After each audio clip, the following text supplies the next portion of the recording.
जय नमोस्तु नमोस्तु। नमो अरन्ताणं नमो सिद्धाणं नमो आयर्याणं नमो वज्रायाणं नमो लोये सवसाहुणं नमः समयसाराय स्वानुभूत्या चकासते चित्स्वभावाय भावाय सर्वभावान्तरच्छिदे वन्दितु सौवसिद्धे द्रुमचलमणोऽमं गदिं पत्ते वोच्छामि समयपाहुड मृणमो सुदकेवली भणिदम्। समयसार ग्रंथादिराज कुंद कुंद आचार्य देव द्वारा रचित और उसके ऊपर आत्मख्याति नाम की टीका अपन देख रहे हैं। कर्ता कर्म अधिकार ये बता रहा है कि 100% जीव अपने परिणामों का करता है, परंतु 100% जीव परद्रव्य का करता नहीं है। परद्रव्य का कोई कर सकता नहीं है। 6 द्रव्य की भिन्नता बताई। एक एक द्रव्य भिन्न भिन्न है।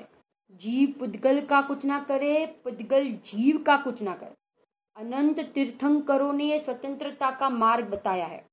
अनंत तीर्थंकरों की वाणी में ये अनंत जीवों को अनंत सुखी होने का मार्ग बताया है।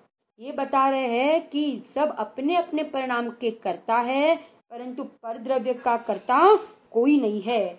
आज हम आगे बढ़ते हैं 116 से 120 नंबर की गाथा। 5 गाथाएं आएंगी। वो 5 गाथा अपन पहले उसका पाठ करते हैं।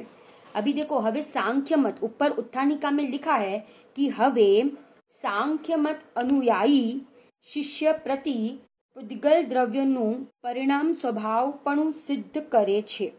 એટલે सांख्यमती ऐसा मानते हैं ना कि सांख्यमती का मत ऐसा है, उस मत की मान्यता ऐसी है कि द्रव्य टोटल कूटस्थ है। द्रव्य कैसा है? टोटल कूटस्थ है, माने पुद्गल भी कूटस्थ है, परिणामी नहीं है, और जीव भी कैसा है? टोटल कैसा है? कूटस्थ है। ऐसा सांख्यमती मानते हैं।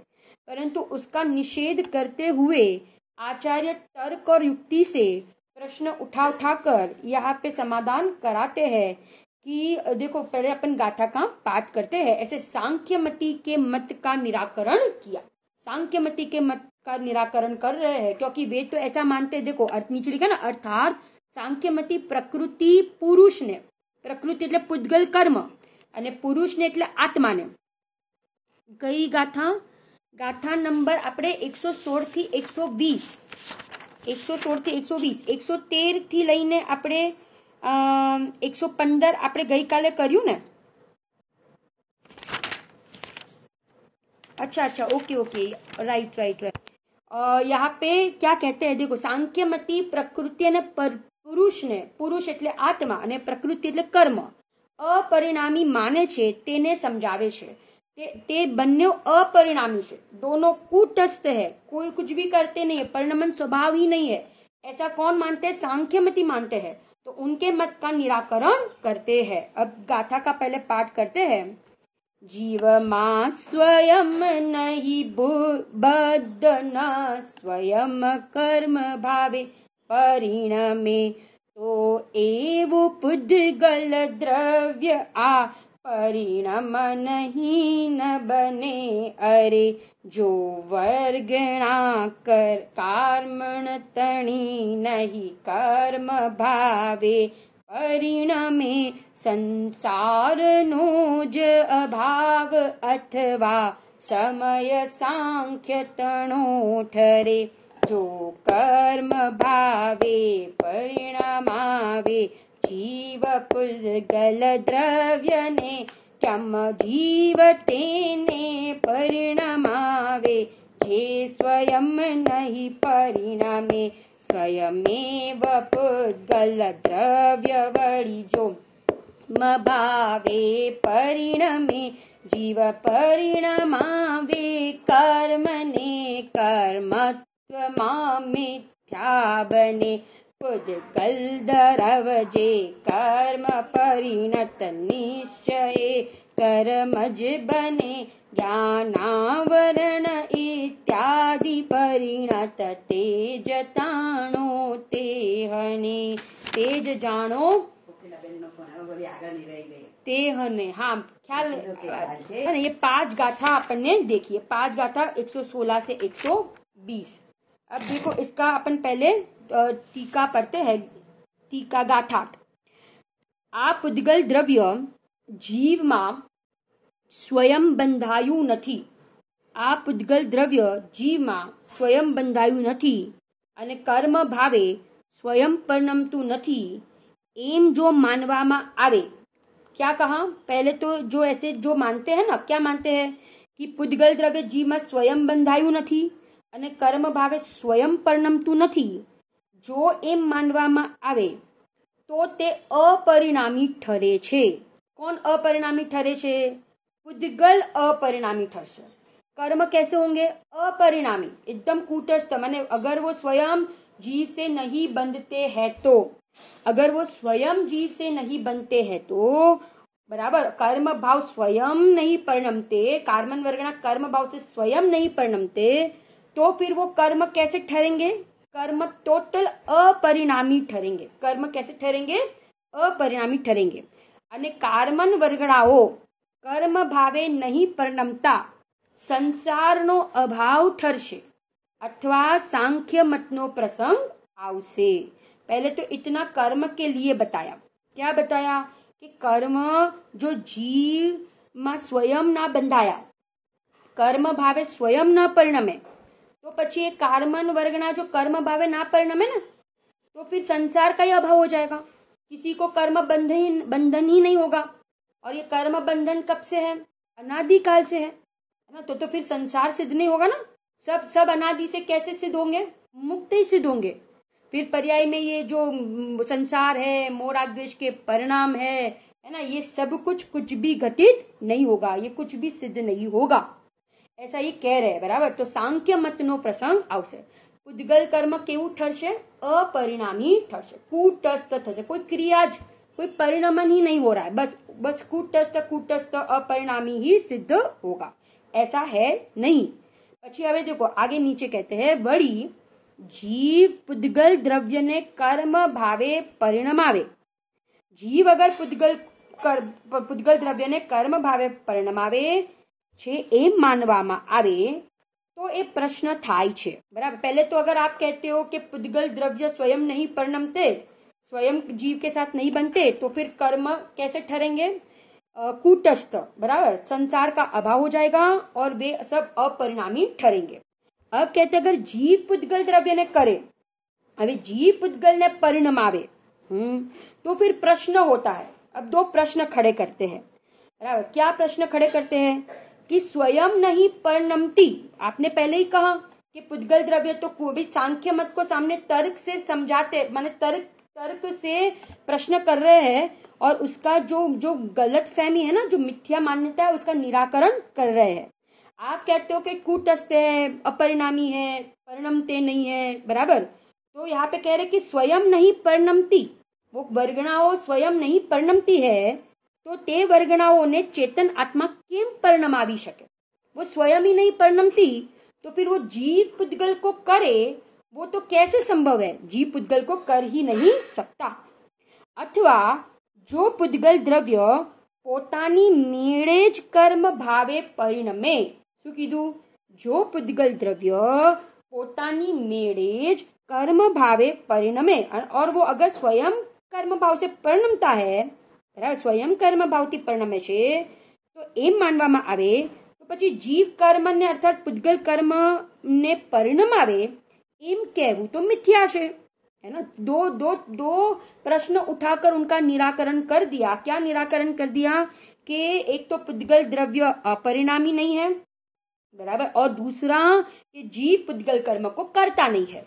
2 प्रश्न उठाकर ये दोनों सिद्ध कर दिया। बराबर। क्या सिद्ध कर दिया? एक तो ये सिद्ध कर दिया कि पुद्गल द्रव्य अपरिणामी નથી, એ પરિણામી છે। બરાબર। અને એમાં પ્રશ્ન ઉપાડ્યો કે તમે એમ કહો છો કે અપરિણામી છે, तो फिर जीव पुद्गल को कैसे परिणमावी શકે? કારણ કે જે स्वयं अपरिणामी હોય એને કોણ परिणमावी શકે? बराबर। और दूसरा कि अगर वो स्वयं परिणमता है, स्वयं पुद्गल कर्म परिणमता है, कार्मन वर्गना कर्म रूप परिणमता है, तो फिर जीव को उसको परिणमाने की क्या जरूरत है? वो तो स्वयं परिणमता है। माने जीव पुद्गल को करे और पुद्गल अपरिणामी है, ऐसी मान्यता जो है वो सब मिथ्या है। ऐसी मान्यता कैसी है? मिथ्या है। ये मान्यता का निषेध करने के लिए ये गाथाएं लिखी गई है। कौन से मत की मान्यता? सांख्य मतनी मान्यता। सांख्य मतनी मान्यता। कारण के एम माने छे કે પુદ્ગલ દ્રવ્ય કૂટસ્થ છે, જીવ પણ કૂટસ્થ છે। બરાબર। એટલે અહીંયા એમ કે છે કે પુદ્ગલ કૂટસ્થ નથી, અપરિણામી નથી, અને કારણ કે જો અપરિણામી હોય તો જીવ એને કેવી રીતે પરિણમાવી શકે? અને જે સ્વયં પરિણમતું હોય તો એને જીવ પરિણમન करावानी शू जरूर છે? क्या जरूरत है ना? इसलिए आपकी जो मान्यता है वो मिथ्या है। माटे जेम नियम थी कर्म रूप परिणमेलू, जेम नियम थी कर्म रूपे परिणमेलू पुद्गल द्रव्य कर्मज छे। कर्म रूपे परिणमेलू पुद्गल द्रव्य कर्मज छे, तेवी रीते ज्ञानावरणादि रूपे परिणमेलू पुद्गल द्रव्य ज्ञानावरणादि ज जाणो। શું કીધું અહીંયા? કે જેમ માટે નિયમ કેમ સિદ્ધ થયું ને કે કર્મ રૂપે પરિણમેલું પુદ્ગલ દ્રવ્ય કર્મ જ છે, અને તેવી રીતે જ્ઞાનાવરણાદિથી પરિણમેલું પુદ્ગલ દ્રવ્ય જ્ઞાનાવરણાदि જ જાણો। माने पुद्गल रूप से ही परिणमता है और जीव रूप से ही परिणमता है। कोई किसी को परिणमन करा सकता नहीं है। यहाँ पे ये बताया। देखो अब टीका पढ़ते हैं। टीका में शू कही है? गुरुदेवे बहुत जबरदस्त या 2-3 उदाहरण से अपने को समझा रहे हैं। अपन पहले टीका पढ़ते हैं। जो पुद्गल द्रव्य जीव में स्वयं नहीं बंधायु थकू, जो पुद्गल द्रव्य जीव में स्वयं नहीं बंधायु थकू कर्म भावे स्वयमेव न परिणमे। जो पुद्गल द्रव्य जीव में स्वयं नहीं बंधायु थकू कर्म भावे न परिणमे तो ते केवो ठरे? अपरिणामी ठरे। तो केवू ठरे? एक पुद्गल केवो ठरे? अपरिणामी ठरे। एम थता संसारनो अभाव थाय छे। एम थता शू थई जशे? संसारनो शू थई जशे? अभाव थई जशे। कारण के संसार ही सिद्ध नहीं होगा, क्योंकि गुरुदेव ने बहुत अच्छे से यहाँ पे स्पष्टीकरण किया। क्या किया? मोनाली भाभी हमણાં જોઈન થયા ને તમે? આપણે गाथा करिए छे 116 थी 120। इसमें ये सिद्ध कर रहे हैं कि सांख्य मत का निराकरण कर रहे। सांख्य मत की मान्यता का क्या करते हैं? निराकरण करते हैं। कि सांख्य मत ऐसा मानते हैं कि पुद्गल कर्म और आत्मा दोनों कैसे है? अपरिणामी है। सांख्य मत ऐसा मानते हैं कि पुद्गल कर्म और आत्मा दोनों कैसे अपरिणामी है, ऐसा मानते हैं, परंतु ऐसा है नहीं। उसका निराकरण करते हैं। सबसे पहले यहाँ पे कहा ना कि जीव पुद्गल द्रव्य जीव में स्वयं बंधातु नहीं तो कर्म भावे स्वयं परिणमतु नहीं, एम जो मानवामां आवे तो ते अपरिणामी ठरे, है ना। स्वयं नहीं परिणमते तो अपरिणामी ठहरेंगे, और कार्मन वर्गना नहीं परिणमेंगे, कर्म रूप नहीं परिणमेंगे तो फिर संसार का ही अभाव सिद्ध होगा, संसार की सिद्धि नहीं होगी, है ना। ऐसा पहले समझाया। तो सांख्य मत नो प्रसंग आवशे। फिर यहाँ पे कहा कि पुद्गल द्रव्यों ने कर्म भावे परिणमावे छे एम मानवामां आवे तो प्रश्न थाय। अगर जीव पुद्गल ने परिणमावे तो फिर प्रश्न होता है कि जो स्वयं आपने पहले कहा कि पुद्गल कर्म अपरिणामी है, तो स्वयं अपरिणामी है तो जीव उसको कैसे परिणमन करा सके? बराबर। और दूसरा कि जो स्वयं परिणमते हो, अगर वे स्वयं परिणमते हैं तो फिर जीव को उनको परिणमन कराने की क्या आवश्यकता है? आवश्यकता ही नहीं है। इसलिए आपकी मान्यता क्या ठहरेगी? आपकी मान्यता मिथ्या ठहरेगी। ऐसा यहाँ पे सिद्ध किया। इसलिए फिर नीचे कहा कि माते नियम थी कर्म रूपे परिणमेलु पुद्गल द्रव्य कर्मज छे, અને તેવી રીતે જ્ઞાનાવરણાદિ રૂપે પરિણમેલું પૂતગલ દ્રવ્ય क्या है? ज्ञानावरणादि रूपे परिणमेલું પૂતગલ દ્રવ્ય ज्ञानावरणादि ही है। अब देखो टीका पे आओ। जो પૂતગલ દ્રવ્ય स्वयं जीव में स्वयं नहीं बंधायु थकू कर्म भावे स्वयं न परिणमे, कर्म भावे स्वयं न परिणमे तो ते अपरिणामी ज ठरशे। શું કીધું અહીંયા કે જો પૂતગલ દ્રવ્ય જીવમાં સ્વયં નહીં બંધાયું થકું કર્મ ભાવે સ્વયં ન પરિણમે તો એ પૂતગલ કેવું ઠરશે? અપરિણામી થશે। એમ થતા સંસારનો અભાવ થઈ જશે। શું થઈ જશે? સંસારનો શું થઈ જશે? અભાવ થઈ જશે। કારણ કે પૂતગલ દ્રવ્ય કર્મ રૂપે ન પરિણમે तो जीव कर्म रहित ठरे तो પછી संसार કોનો? अगर ये पूतगल द्रव्य कर्म रूपे ना परिणमे न, कारण कि अगर आप कहो कि वो अपरिणामी है, कूटस्थ है, तो फिर जीव कर्म से रहित हो जाएगा, तो फिर संसार का क्या होगा? संसार का ही अभाव हो जाएगा। परंतु ये अनादि काल से क्या चल रहा है? अनादि काल से संसार चल रहा है। कहाँ छूटा है? अनादि काल से है ना। ये संसार भी अनादि काल से है, विकार भी अनादि काल से है, कर्म बंधन भी अनादि काल से है, आत्मा भी अनादि काल से है। देखो गुरुदेव ने यहाँ कहा है कि यहाँ विकार निमित्त बने ना, कर्म बंधाया एમાં विकार निमित्त बने, तो जो एक कर्म न बंधाय અને કર્મને કૂટસ્થ કહો, અપરિણામી કહો, સર્વથા કૂટસ્થ જ છે, પરિણમતા જ નથી કાર્મન વર્ગના કર્મ રૂપે, तो પછી એમાં विकार निमित्त હતો ને, विकार निमित्त बनता था, कर्म रूपे परिणमन होने में विकार निमित्त बनता था। तो फिर वो कर्म बंधाते नहीं है, कर्म रूप से परिणमते नहीं है, तो फिर विकार जो निमित्त बनता था तो विकार का भी अभाव मानना पड़ेगा। लॉजिक समझ में आ रहा है? विकार का भी अभाव मानना पड़ेगा। और अगर हम विकार का अभाव मानेंगे, अगर हम विकार का अभाव मानेंगे ना, विकार का अभाव मानेंगे तो फिर संसार का क्या मानना पड़ेगा? संसार का अभाव मानना पड़ेगा, जीव को कर्म से रहित मानना पड़ेगा। અને પછી એમ કહે ને સંસાર કોનો? तो फिर संसार ही सिद्ध नहीं होगा। अगर संसार सिद्ध नहीं होगा तो मोक्ष मार्ग, मोक्ष कुछ भी सिद्ध नहीं होगा, सात तत्व सिद्ध नहीं होंगे, है ना, कुछ भी सिद्ध नहीं होगा। सब कैसे होंगे? सब अनादि से मुक्त ही होंगे। इसलिए ऐसा है नहीं। स्वयं वो यह सिद्ध करना है कि પૂતગલ દ્રવ્ય का परिणमन स्वभाव स्वयं का है, इसलिए स्वयं એ પોતાની મેળે કર્મ રૂપે પરિણમી જાય છે, કારણ કે પરિણમન સ્વભાવ એ પૂતગલ દ્રવ્યનો પોતાનો છે, કૂટસ્થ નથી। એક તો કૂટસ્થ नहीं है અને જીવ કરાવતું નથી। दो पॉइंट इधर बराबर सिद्ध करना है। एक तो પૂતગલ દ્રવ્ય કૂટસ્થ નથી એમ બતાવવું છે, પૂતગલ દ્રવ્ય કૂટસ્થ નથી, અને બીજું એ સિદ્ધ કરવું છે કે જીવ પૂતગલ કર્મને કરતો નથી। जीव શું નથી કરતો? પૂતગલ દ્રવ્યને કરતો નથી, એમ અહીંયા સિદ્ધ કરવું છે। કારણ કે પૂતગલ દ્રવ્ય स्वयं परिणमन स्वभाव वाला है ना, तो स्वयं कार्मन वर्गના કર્મ रूप से परिणमी जाती है। समझाया? બે પોઈન્ટ અહીંયા સિદ્ધ કરવા છે। કયા બે પોઈન્ટ સિદ્ધ કરવા છે? એક તો સિદ્ધ કરવું છે કે પૂતગલ કર્મ કૂટસ્થ નથી, और दूसरा ये सिद्ध करना है कि आत्मा पूतगल को करता नहीं है, आत्मा पूतगल को करता नहीं है। बराबर ना? ख्याल आ रहा है कि नहीं? Khushboo ben, Kokila aunty, Devendra aunty, Rajula aunty, Jayshree aunty, Disha ben, Joshna aunty, Nisha aunty, Monali भाभी, आप लोग को सबको समझ में आ रहा है क्या कह रहे हैं यहाँ पे? कि पूतगल द्रव्य कूटस्थ नहीं और जीव उसको करता नहीं है, ऐसा ये कह रहे हैं। बराबर ना? अब देखो आगे, अब कहते हैं અહીંયા આખા અધિકારમાં एक एक गाथा में ये 6 द्रव्य की भिन्नता बता रहे। एक एक गाथा में क्या बता रहे हैं? 6 द्रव्य की भिन्नता बता रहे हैं कि भाई सब स्वतंत्र है, कोई किसी का करता धरता नहीं है। हम अपने परिणामों का करता है, हम अपने बुरे परिणाम करेंगे तो हमको उन बुरे परिणामों का फल मिलेगा, हम अच्छे परिणाम करेंगे तो हमें अच्छे परिणाम का। देखो श्रेणिक राजा ने उपसर्ग किया था तो उनको उनके परिणाम का फल मिला ना, उन्होंने उपसर्ग किया था यशोधर मुनिराज के ऊपर, है ना। फिर श्रीपाल ने भी पूर्व भव में किया था, है ना, विराधना की थी मुनिराज की, तो उनको उसी दूसरे भव में क्या हुआ? कोड निकला ना।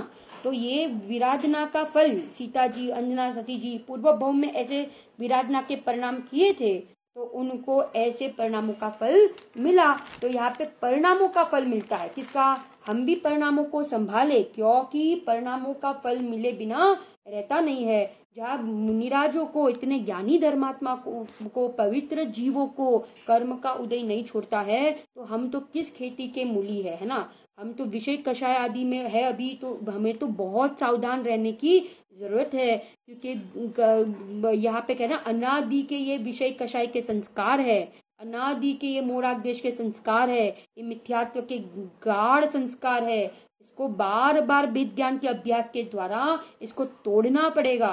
कहीं रचने जैसा नहीं है, कहीं रमने जैसा नहीं है। एक खरेखर रमने जैसा और जमने जैसा कोई पदार्थ है तो वो अपना शुद्धात्मा है। कौन है वो? अपना शुद्धात्मा है। ऐसा ये कोई हमसे देव शास्त्र गुरु की कभी क्या ना हो जाए, कोई ज्ञानियों की विराधना ना हो जाए, इसकी हमें बहुत सावधानी रखनी चाहिए, क्योंकि देव शास्त्र गुरु की विराधना का फल बहुत बुरा है, कहते ना नरक है। इसलिए हमसे को कभी भी कोई देव शास्त्र गुरु की विराधना न हो जाए। अंदर में आत्मा की लगनी हो, मार्ग की लगनी हो, आत्मा को प्राप्त करने की रुचि हो, तो नियम से मार्ग मिले बिना रहेगा नहीं, मिल ही जाएगा नियम से। ख्याल है ना, नहीं मिले तो 14 ब्रह्मांड को क्या होना पड़े? शून्य होना पड़े। इसलिए बारंबार ज्ञान के माध्यम से, ज्ञान वो साधन है, और ज्ञान के माध्यम से ज्ञायक को पकड़ो।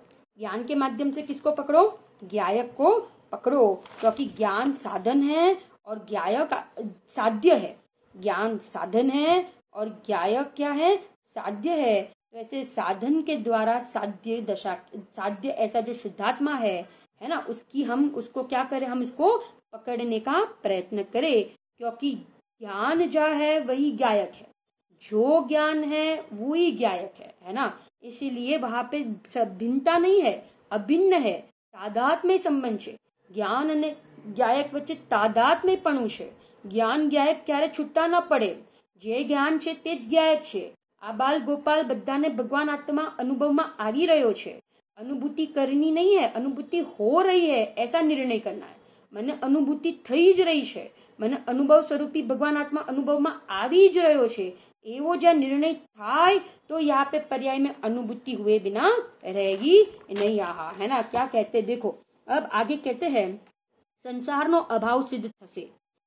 अब તો તેનું નિરાકરણ બે પક્ષ લઈને કરવામાં આવે છે। બે પક્ષ લઈને કરવામાં આવે છે। શું જીવ સ્વયં અપરિણમતા, શું જીવ स्वयं अपरिणमता पुद्गल द्रव्य ने कर्म भावे परिणमावे। शु जीव स्वयं अपरिणमता पुद्गल द्रव्य, आपने पहले कहा ना कि पुद्गल द्रव्य तो अपरिणामी है, तो शु अपरिणामी ने जीव परिणमावे, परिणमावे कि जे स्वयं परिणमता ने, बराबर, स्वयं परिणमता ने परिणमावे। किसको परिणमता है? परिणमावता है जीव, किसको? कि जो अपरिणामी है उसको, कि जो स्वयं परिणमता है उसको। पुद्गल द्रव्य आप ही बताओ, परिणमता है कि अपरिणमता है? तो आप पहले बताया कि अपरिणमता है, तो अगर अपरिणमता है ना, तो फिर वो जीव जो अपरिणमता, स्वयं अपरिणमता, उसको कौन परिणमन करा सके? और अगर वो स्वयं परिणमता है तो जीव का उसमें क्या रोल है? वो तो स्वयं परिणमता है, बराबर ना।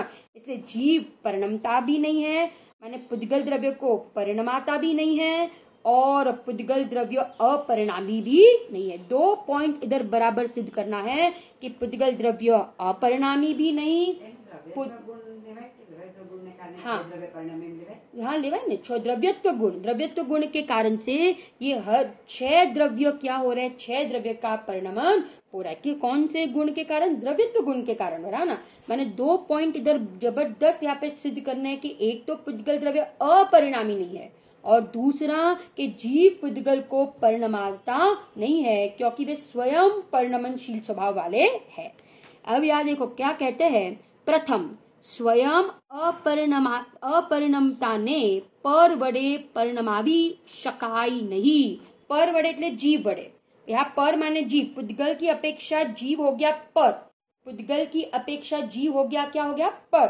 तो यहाँ स्वयं अपरिणमता ने पर वडे परिणमावी शकाय नहीं, पर वडे परिणमावी शकाय नहीं। कारण के વસ્તુમાં જે શક્તિ સ્વતઃ પોતાથી જ ન હોય તો તેને અન્ય કોઈ કરી શકે નહીં, अगर उसमें वो शक्ति नहीं है परिणमन करने की, तो फिर जीव उसको परिणमन कराए वो तो कैसे संभव है? उसमें वो शक्ति तो होनी चाहिए परिणमन करने की, है ना? तो वो शक्ति नहीं है तो जीव उसको कैसे परिणमन करा सकता है? और दूसरा यहाँ पे कहा, क्या कहा? कि કારણ કે વસ્તુની શક્તિઓ પરની અપેક્ષા રાખતી નથી, માટે બીજો પક્ષ પછી પહેલા સ્વયં અહીંયા કીધું ન હોય તો તેને અન્ય કોઈ પરિણમાવી શકે નહીં. તો પ્રથમ પક્ષ અસત્ય છે અને સ્વયં પરિણમતાને તો પર અન્ય પરિણમાવનારની અપેક્ષા ન હોય. जो स्वयं परिणमता है उसको किसी और की आवश्यकता नहीं है, उसको किसी और की अपेक्षा नहीं है. बराबर ना? તેથી બીજો પક્ષ પણ કેવો રહ્યો? બીજો પક્ષ પણ અસત્ય થઈ ગયો. તેથી પૂદગલ દ્રવ્ય પરિણમન સ્વભાવ વાળું સ્વયમેવ હોય. પૂદગલ દ્રવ્ય સ્વયમેવ કેવું છે? તો કે છે પરિણમન સ્વભાવ વાળું છે. એમ હોતા હોવાથી જેમ ઘડા રૂપે પરિણમેલી માટી જ પોતે ઘડો થાય છે, પોતે શું થાય છે? ઘડો છે. તેમ જડ સ્વભાવ વાળો જ્ઞાનાવરણાદિ કર્મ રૂપે પરિણમેલું પૂદગલ દ્રવ્ય જ પોતે જ્ઞાનાવરણાદि કર્મ છે. આ રીતે मैंने कहा ना, घड़ा रूपे परिणमेली माटी पोते घड़ो ज है ना? वो घड़ा रूपे परिणमेली वो माटी है ना, वो घड़ा ही है. તેમ જડ સ્વભાવ વાળા જે જ્ઞાનાવરણાદિ કર્મ રૂપે પરિણમેલું પૂદગલ દ્રવ્ય પોતે જ્ઞાનાવરણાદિ કર્મ જ છે. આ રીતે પૂદગલ દ્રવ્યનું પરિણમન સ્વભાવપણું સિદ્ધ થયું. આ રીતે કોનું સિદ્ધ થયું? પૂદગલ દ્રવ્યનું પરિણમન સ્વભાવ સિદ્ધ થયું. અહીંયા गुरुदेव ने यहाँ पे उंगली का, कुम्हार का, सब बहुत सारे दृष्टांत दिए हैं कि उंगली पोताथी न परिणमे तो जीव उसको नहीं कर सकती. जीव एनो विकल्प કરીને આંગળીને શું ન કરી શકે? પરિણમાવી ના શકે. અને જે स्वयं परिणमनशील उंगली का स्वभाव परिणमनशील है तो फिर उसमें जीव क्या कर सकता है? बराबर ना? फिर यह कुमार का दृष्टांत दिया कि घड़ा, माटी घड़ा रूप स्वयं, जो टीका में दिया ना कि माटी घड़ा रूप स्वयं परिणमती है ना. अगर वो स्वयं ना परिणमे तो कुमार उसको घड़ा कैसे कर सकता है? माटी को नहीं कर सकता है. और माटी घड़ा रूप स्वयं परिणमती है, माटी घड़ा रूप स्वयं परिणमती है, तो फिर वो कुम्हार को उसमें करने की क्या जरूरत है? कुम्हार तो उसका क्या है? कुम्हार उसका अकर्ता है. ऐसा यहाँ पे सिद्ध करना है. इसमें अब जीव में घटित करो. जीवना विकारी भाव तेनु परिणमन करावी दे. कोनु? कर्मनु. एम નથી. बराबर ना? कारण के विकारी भाव स्वतंत्र છે અને કર્મનું પરિણમન કેવું છે? સ્વતંત્ર છે. જીવના વિકારી ભાવ સ્વતંત્ર અને કર્મનું પરિણમન પણ કેવું છે? સ્વતંત્ર છે. કોઈને પરિણમાવી ના શકે. એ કર્મ પ્રકૃતિ સ્વયં પરિણમે અને અહીંયા જીવના વિકારી પરિણામ स्वयं પોતાના ષટકારકથી થાય છે. दोनों के बीच में निमित्त नैमित्तिक संबंध है, पर दोनों के बीच में कौन सा संबंध नहीं है? दोनों के बीच में कर्ता कर्म संबंध नहीं है. और कर्ता कर्म संबंध मानना वो मिथ्यात्व है. वो क्या है? वो मिथ्यात्व है. और अनादिकाल थी आवा मिथ्या अभिमान आपने इधर तो कर्म से समझाया, परंतु कर्म की अपेक्षा से समझाया ना, परंतु हम अभिमान पूदगल द्रव्य का भी करते हैं ना, जो पर द्रव्य है, शरीर है, नो कर्म है कि मैं करूँ, मैं चलाव्यू, ये भाषा वर्णा का परिणमन करने वाला मैं हूँ, ये रसोई बनाने वाला मैं, घर गृहस्थी चलाने वाला मैं, धंधा व्यापार करने वाला मैं, ये कर्तापने की बुद्धि में ही अनंत काल से जीव क्या कर रहा है? संसार में परिभ्रमण कर रहा है. एक ये कर्ता बुद्धि के कारण से जीव अनादि काल से क्या करता है? संसार में परिभ्रमण कर रहा है, 4 गति में रखड़ रहा है. कोई किसी को परिणमन करा सकता नहीं. मुझे कर्म संसार में नहीं रखड़ा रहे. हम स्वयं अपनी उल्टी मान्यता, આપણે પોતે ઉલ્ટી માન્યતા द्वारा अपने संसार में रखड़िए छे. हम अनंत भव कर रहे हैं, अनंत भव के चक्कर कर रहे हैं. ख्याल आ रहा ना? परंतु हमें ख्याल नहीं आ रहा है कि ये मिथ्या तो कितना बड़ा पाप है. हमें बाकी के पाप तो पाप लगते हैं. क्रोध नहीं करना, मान नहीं करना, लोभ नहीं करना, है ना, मायाचारी नहीं करना, छल कपट नहीं करना, खूब परिग्रह का संग्रह नहीं करना, ये सब तो हमें पाप लगता है. परंतु हमें मिथ्यात्व का पाप ये मिथ्यात्व का पाप हमें लगता ही नहीं है, दिखता ही नहीं है, हमें ये महसूस ही नहीं हो रहा है कि उल्टी मान्यता जो चल रही है ना, ये देह में अपनत्वपना, ये ही सबसे बड़े में बड़ा पाप है। इसका ये पाप हमें पाप लगता ही नहीं है ना। इसलिए यहाँ पे कह रहे हैं कि पहले रोग हुआ है उसका पहले नक्की तो करो कि मुझे ऐसा रोग हुआ है, और फिर वो आत्मा में अपनापन करेगा ना, आत्मा को अपने रूप मानेगा, मैं आत्मा हूं ऐसा महसूस करेगा, तो जो अनादि काल का जो मिथ्यात्व वाला रोग है वो छूटे बिना रहेगा नहीं, परिभ्रमण का नाश हुए बिना रहेगा नहीं। इसलिए बारंबार अपना ध्रुव स्वभाव तो नरक में माने कहीं कोई भी गति में गया, परंतु ध्रुव स्वभाव में तो कोई अंतर पड़्यो જ નથી। ध्रुव स्वभाव तो एवो ने एवो छे। इसलिए कहते कि एक लक्ष्य बनाओ, एक लक्ष्य बनाओ कि भाई मुझे तो ये भव में मुझे मेरा काम करना है, अनुभूति का काम करना है, बाकी दूसरा काम तो मैं कर ही नहीं सकता, दूसरा कोई काम मैं कर ही नहीं सकता। क्योंकि अष्टपाउड में भी कहा ना कि जो श्रद्धा से भ्रष्ट है, चारित्र से भ्रष्ट है, वो तो मोक्ष को प्राप्त कर पाएगा, परंतु जो श्रद्धा से भ्रष्ट है तो वो तो जीव कभी मुक्ति को प्राप्त नहीं कर सकता है। इसलिए पहले श्रद्धा बराबर पक्की करो। क्या करो? श्रद्धा बराबर पक्की करो। क्या पक्की करो? कि हूँ ज्ञायक छू, हूँ शुद्धात्मा छू, मैं पर का और राग का परिणाम का करने वाला नहीं हूँ, मैं तो कूटस्थ अप्रभावी अपरिणामी ऐसा तत्व हूँ। ऐसे ये दृष्टि का जोर देने के लिए है ना द्रव्य स्वभाव को बताया कि द्रव्य स्वभाव कैसा है, कूटस्थ है, परंतु ये सांख्य मत तो पूरी वस्तु को कूटस्थ मानते हैं। आप समझे क्या कहा? सांख्य मती तो सर्वथा कूटस्थ मानते हैं, और अपन सर्वथा नहीं, अपन कथनचित माने कोई अपेक्षा से, द्रव्य अपेक्षा से मैं कूटस्थ हूँ, परंतु पर्याय अपेक्षा से मैं कैसा हूँ? पर्याय अपेक्षा से मैं कैसा हूँ? तो परिणमनशील वाला हूँ। पर्याय अपेक्षा में परिणमनशील वाला हूँ, पर द्रव्य अपेक्षा से मैं कैसा हूँ? कूटस्थ हूँ, अपरिणामी हूँ, मैं स्वयं सिद्धों की जाति वाला हूँ। ऐसा बारंबार अपने स्वरूप को, अपनी स्वरूप की महिमा लानी चाहिए। अपन को पर की महिमा आती है, परंतु महिमा किसकी लानी है? अपनी महिमा लानी है। अपनी महिमा पोताने आवशे, ज्ञान की महिमा आएगी तो हम नियम से सम्यक दर्शन की प्राप्त कर सकते हैं। विचार करो ज्ञानियों की कितनी करुणा। 45 साल गुरुदेव श्री ने ये डंका बजाया, ये स्वतंत्रता का है ना, क्रमबद्ध का, ज्ञायक का, एक एक कण कण स्वतंत्र है, ऐसे पर्याय स्वतंत्र है, ऐसा डंका 45 साल बजाया। जीव और पुद्गल दोनों में क्रियावती शक्ति है। दोनों में क्या है? दोनों में क्रियावती शक्ति है, बराबर ना। दोनों अपनी अपनी क्रियावती शक्ति से क्या करते हैं? परिणमन करते हैं। जीव में भी क्रियावती शक्ति है और पुद्गल में भी क्रियावती शक्ति है।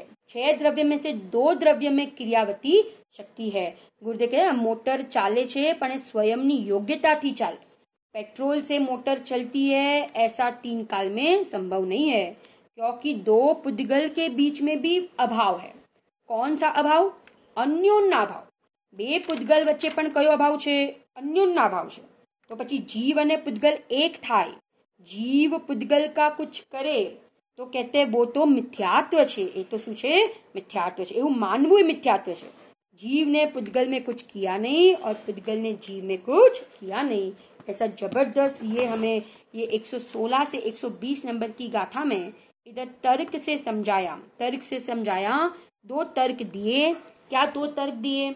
यहाँ पे कहा कि आप अगर कहते हो ना कि पुद्गल द्रव्य अपरिणामी है, बराबर, अपरिणामी है, जो अगर एम तमे कहो तो पहला तो एक दोष ये आवशे कि संसार सिद्ध नहीं था। क्या सिद्ध नहीं होगा? संसार सिद्ध नहीं होगा, बराबर ना। अगर आप कहोगे तो फिर ये संसार ही क्या नहीं होगा? सिद्ध नहीं होगा। और अनादिकाल का संसार है, जैसा संसार अनादिकाल का है ना, क्योंकि अगर आप बोलोगे कर्म बंधे ही नहीं, अपरिणामी है, कूटस्थ है, तो फिर संसार में कोई रखड़ेगा ही नहीं। अनादि के सब कैसे सिद्ध होंगे? मुक्त सिद्ध होंगे, ठीक है ना। और फिर कहते हैं कि अगर आप उसको सर्वथा अपरिणामी मानते हो, पुद्गल को अपरिणामी मानते हो, कर्म को अपरिणामी मानते हो, तो फिर जीव जो अपरिणामी है, जो स्वयं अपरिणामी है, उसको कैसे परिणमन करा सके? जो स्वयं अपरिणामी है उसको कैसे परिणमन करा सके? और दूसरा कि जो स्वयं परिणमते हो, जो स्वयं परिणमते हो, उसको उसको उसको परिणमन कराने की आवश्यकता ही क्या है? क्योंकि उनमें स्वयं में परिणमन स्वभाव है। तो पुद्गल स्वयं अपने कर्म रूप कार्मन वर्गना स्वयं कर्म रूप परिणमती है और जीव रागादि भाव विकारी भाव रूप से स्वयं परिणमता है। એટલે એમ કહે છે ને કે જ્ઞાન એ कहा ना कि आत्मा ની મોટપ કીધી ને કે आत्मा विकार करने में भी कैसा है? स्वतंत्र है और मोक्ष जाने के लिए निर्विकारी परिणाम करने के लिए भी स्वतंत्र है ना। अनादिकाल से विकार रूप परिणमन कर रहा है, परंतु एक बार भी हमने कौन से रूप? निर्मल पर्याय रूप निर्मल परिणमन नहीं किया। आश्रव से, अजीव से, उद्गल से हमने क्या नहीं किया? भेद ज्ञान नहीं किया, हमने अपने को भिन्न नहीं जाना। बराबर ना। सात तत्व की विपरीत मान्यता अनादिकाल से चलती रही। सात तत्व की विपरीत मान्यता है ना कि भाई ये अजीव को जीव मानता है, शरीर को जीव मानता है, अजीव तत्व संबंधी बोल। आश्रव बंद शुभ अशुभ परिणाम में तो अच्छा मानता है, उसको अच्छा लगता है। ये आश्रव बंद आश्रव संबंधी भूल है। शुभ भाव से धर्म होता है, ये आश्रव तत्व संबंधी भूल है। पुण्य करता करता मैंने धर्म नहीं प्राप्ति थई जैसे, ये आश्रव तत्व संबंधी भूल है। फिर बाहर में अनुकूल सामग्री मिलती है ना तो अपने को सुखी मानता है, और प्रतिकूल सामग्री मिलती है ना तो अपने को दुखी मानता है। ये बंध तत्व संबंधी भूल है। कौन से तत्व? बंध तत्व संबंधी भूल है। और धर्म जो है ना, तो धर्म तो सबसे सरलतम चीज है, क्योंकि धर्म रूप परिणमन करना वो तो मेरा स्वभाव है, परंतु ये धर्म रूप परिणमन करना कष्ट रूप मानता है। कौन मानता है कष्ट रूप? अज्ञानी। इसलिए उनको संवर संबंधी भी विपरीत मान्यता है। निर्जरा तत्व की विपरीत मान्यता, ये बाह्य क्रिया में क्या मानता है? निर्जरा मानता है। बाह्य शरीर को सुखाना, उपवास आदि में भोजन नहीं देना, शरीर में भोजन खरेखर तो शरीर भोजन को ले ग्रहण ही नहीं कर सकता, क्योंकि दोनों में कौन सा अभाव? अन्योन्य अभाव है। तो यहाँ पे मानता है कि शरीर को सुखाना, शरीर की क्रिया आदि कर देना, वो निर्जरा मानता है। वो निर्जरा तत्व संबंधी भूल है। और मोक्ष तत्व संबंधी भूल आता है ना कि स्वर्ग के सुख को और मोक्ष के सुख को, स्वर्ग के सुख को और मोक्ष के सुख को एक मानता है। स्वर्ग के सुख और मोक्ष के सुख को कैसा मानता है? एक मानता है। उसको ऐसा लगता है कि जैसा स्वर्ग में सुख है ना, उससे अनंत गुना ज्यादा सुख कहाँ पे है? मोक्ष में। ऐसा नहीं है, क्योंकि स्वर्ग का जो सुख है ना वो इंद्रिय सुख है, और मोक्ष पर्याय का जो सुख है वो अतीन्द्रिय सुख है। वो कैसा सुख है? जाति अलग अलग है ना, वो जाति एक मानता है। इसीलिए यहाँ पे कहा सात तत्व संबंधी विपरीत मान्यता अनादिकालથી ચાલતી આવી છે। પરંતુ આ માર્ગ આપણને જબરદસ્ત મળ્યો। દેવશાસ્ત્ર ગુરુ આપણને उत्तम આપણને આ मार्ग बताड़वा वाला साचा देवशास्त्र गुरु મળ્યા। परंतु अब हम अपना काम नहीं करेंगे। 45 साल गुरुदेव श्री के 9,000 प्रवचन, और अब तो सब शास्त्र में हमको है ना शब्द टू शब्द लिखे हुए हमें उपलब्ध हो रहे हैं। तो हम अगर अपना काम न करें, हम गुरुदेव श्री के प्रवचन ना पढ़े ना सुने, 9,000 प्रवचन उपलब्ध है, हम अपना काम न करें, ये पढ़कर सुनकर हमको अपनी रुचि ना हो, अपनी महिमा ना आए, तो टोडरमल जी की भाषा में कहे कि मेरे अभाग्य की महिमा हो सकती नहीं है। इसलिए यहाँ पे कहते हैं ना कि अब अपना काम कर लो, सब अवसर आ चुका है। अब किसकी राह देखते हैं? सब अवसर आ चुका है, क्योंकि कोई ये पर्याय चली जाएगी ना, पर्याय चली जाएगी तो कोई साथ में आने वाला नहीं है।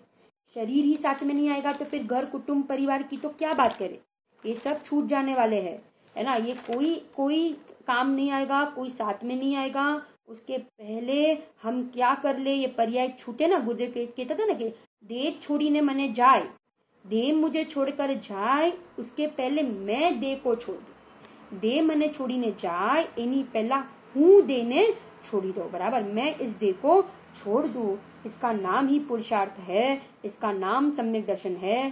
स्वभाव को बस स्वभाव की मुख्यता, मैं जानने वाला, मैं ज्ञायक, जो कुछ हो रहा है मैं उसका मात्र जानने वाला हूँ, मैं कुछ भी करने वाला नहीं हूँ, मैं ज्ञाता दृष्टा स्वभावी हूँ। ऐसा बारंबार अपने स्वरूप की महिमा, आदर, है ना, गहरे संस्कार डालो। ये आत्मा के भले काम ना हो, काम की चिंता मत करो। देखो दूध मीठा कब होगा, दूध मीठा कब होगा कि हम बार बार विकल्प करें कि दूध मीठा हो जाए, दूध मीठा हो जाए, दूध मीठा हो जाए, है ना, खूब वखान करे, दूध दूध कब, मैंने खूब चिंता करे, खूब चिंता कर, दूध कब मीठा होगा, तो होगा कि नहीं होगा? नहीं होगा। कारण देंगे ना, कारण देंगे तो वो कार्य की चिंता करनी नहीं पड़ेगी, कार्य हुए बिना रहेगा नहीं।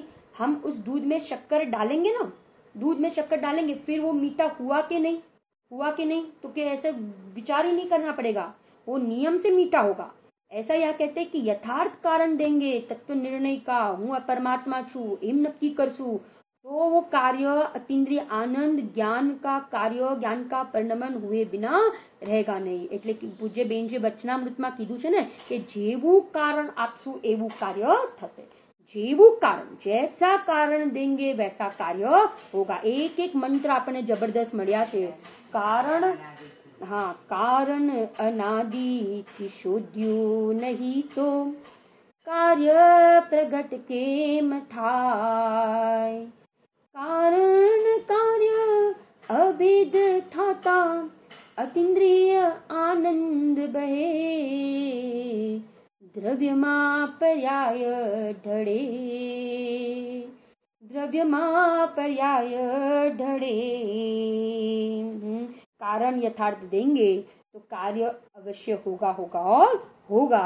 ऐसे हम अपने स्वरूप की महिमा करें, स्वरूप की महिमा लाए और पर की रुचि टूटे और हमें सम्यक दर्शन की प्राप्ति हो जाएगी और अनंत काल हम सब सिद्धालय में विराजमान हो जाए। इसी मंगल भावना के साथ हम स्वाध्याय पूरा करते हैं। आज शाम को हम 113 से लेके 115, 113 से लेके 115 नंबर की गाथा जो रह गई है ना, तो वो अपन शाम के स्वाध्याय में लेंगे। बराबर। आज किसका टर्न है? जिनवान इसके